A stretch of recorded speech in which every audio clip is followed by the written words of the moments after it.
நாங்கள் மாலுக்கு போனோம் அப்படின்னா முக்கால்வாசி டைம் இந்த எக்ஸலேட்டர்லேயே போயிருங்க. சஷ்வந்த் குட்டிக்கு மேலே போகணும், கீழே வரணும், மேலே போகணும், இதே மாதிரி தான் நடக்கும். ஆனால் எதுக்கு போகிறோம் எதுக்கு வரோன்னெல்லாம் தெரியாது. ஆக மொத்தம் அதில் நின்றுட்டே இருக்கணும்.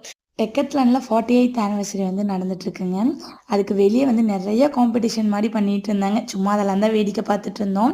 சஷ்வந்த் குட்டிக்கு அந்த டைமில் போர் அடிக்கக்கூடாதுன்னு சொல்லிட்டு இந்த ட்ரெயினில் ஒரு 2 ரவுண்டு அனுப்பிட்டோம். பர் ஹெட் வந்து 100 ருபீஸ் வந்து சார்ஜ் பண்ணுறாங்க. அதெல்லாம் முடிச்சுட்டு வந்ததுக்கப்புறம் கொஞ்சம் ட்ரெஸ் ஷாப்பிங் பண்ண வேண்டியது இருந்துச்சு. சஷ்வந்த்க்கும் அவங்க அப்பாவுக்கும் தான். அங்கே பார்த்துட்டு இருக்கும்போதே சஷ்வந்த் குட்டி கண்ணில் இவங்க சிக்கிட்டாங்க. விட்டுருவாரு. அதனால் பக்கத்தில் போய் ஒரு டான்ஸ் எல்லாம் ஆடிட்டு 3 பலூனுமே கேட்டு வாங்கிட்டு வந்துட்டான். டெக்கத்லானில் 799க்கு ஒரு மசாஜர் இருக்குங்க. இந்த டைம் போயிருந்தப்போ நாங்களுமே இது வாங்கிட்டு வந்திருந்தோம். ரொம்பவே யூஸ்ஃபுல்லாக இருக்குது.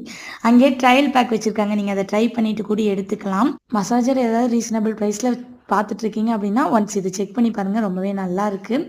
அதுக்கப்புறம் அங்கேயே ப்ளே ஏரியா